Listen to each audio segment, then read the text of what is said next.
ਜਵਾਨੀ ਦੀਆਂ ਉਮੰਗਾਂ ਉਹਦੇ ਕੋਲ ਵੀ ਸਨ, ਪਰ ਉਹਨੂੰ ਕੋਈ ਚਾਹਣ ਵਾਲਾ ਨਹੀਂ ਸੀ। ਪਿੰਡ ਦਾ ਮਾਹੌਲ ਉਹਨੂੰ ਓਪਰਾ ਜਿਹਾ ਲੱਗਦਾ ਸੀ। ਅਹਿਸਾਸ ਦੀ ਸ਼ਿੱਦਤ ਦੇ ਹੱਥੋਂ ਉਹ ਬੇਬਸ ਹੋਈ ਪਈ ਸੀ। ਇੱਕ ਦਿਨ ਉਹਨੇ ਸੋਚਿਆ ਕਿ ਮੈਂ ਚੱਲਦੀ ਹਾਂ, ਟੁਰੀ ਜਾਵਾਂਗੀ, ਤੇ ਜਿਹੜਾ ਵੀ ਮੈਨੂੰ ਪਿੱਛੋਂ ਆਵਾਜ਼ ਮਾਰੇਗਾ ਮੈਂ ਉਹਦੀ ਬਾਂਹ ਫੜ ਲਾਂਗੀ।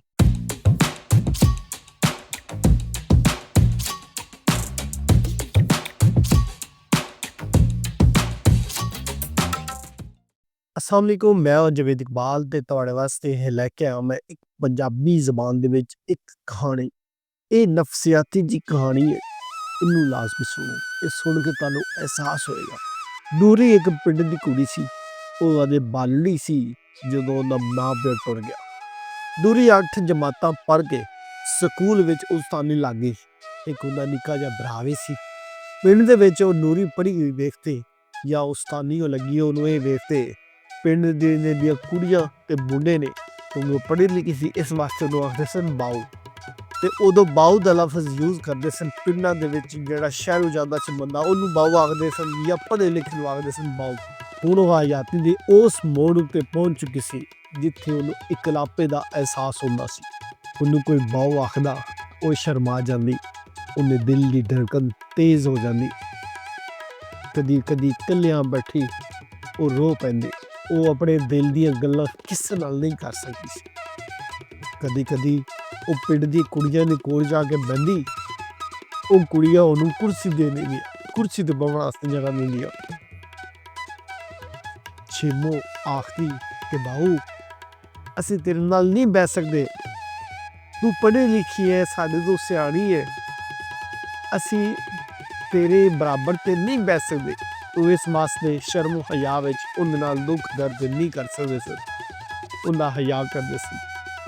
ते इस माहौल दे विच आके एक जवानी दी पिंगा चढ़दी पई सी ते एक इस माहौल विच गिरी सी ते दूजा उहदा मां प्यो भी कोनी सी। जवानी दी उमंगां उहदे कोल भी सन, पर उहनूं कोई चाहण वाला नहीं सी। पिंड दा माहौल उहनूं ओपरा जिहा लगदा सी। एहसास की शिद्दत के हथों वह बेबस होई पई सी। एक दिन उन्हें सोचा कि मैं चलनी हाँ, टुरी जावांगी, ते जेड़ा भी मैनू पिछों आवाज़ मारेगा मैं उसकी बांह फड़ लांगी, उन्होंने अपना साथी बनावांगी। एक लड़की जिन्ना माँ प्यो भी ना होवे, ये सोच के कि मैनू कोई आवाज़ देवेगा, नूरी टुर पई ते पिछों एक आवाज़ आई बाऊ, ते नूरी दे दिल विच एक जज्बे दा तूफान जिहा उठ पिया। नूरी ने उसकी मां फड़ ली ते पिछे मुड़ के उन्हें जदों वेख्या ते उहदा अपना ही भरा सी, 9 कोवरे दा अपना ही भरा सी। नूरी उन्हें गल लगदे ढेर सारा रोई, वो रोन लग पई।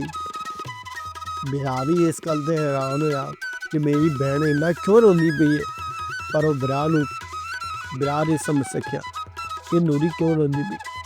लेकिन नूरी नूं ये एहसास होया भी चलो हुण बजाए मैं कंधा दे नाल लगदे रोंदी सा, मेरा भरा तां है जिंदे नाल लगदे मैं रोवांगी, ते वो बेचारी उहदे नाल लगदे रोंदी रही। नूरी नूं भरा दी जात विच एक सहारा मिल गया। उन्हें भरा नूं चुक्या ते स्कूल वल्ले टुर। एक नफसियाती जी कहानी सी जिहड़ी मैं तुहानूं सुणाई। मैं तुहानूं दस्सिया कि नूरी जवान हुई, और शीशे के खलो के अपने आप को वेखदी, किवें वेखदी, की मां सुधार करदी, वो की महसूस करदी, ते साडे मुआशरे विच उहदी अहमियत की सी, साडा मुआशरा उहनूं इज्जत दिंदा सी, पर वो अंदर अपने जवानी दे हथों कितनी मजबूर सी कि वो जिंदगी दे ऐसे पैंडे विच सी, ऐसे मोड़ विच सी जिथे उहनूं कोई हमदर्द चाहिदा सी जां उहनूं साथी चाहिदा सी। ऐसी जी मेरी अज की कहानी। मेरे चैनल पर अगर तुम नवे हो, इनू सबसक्राइब कर दो।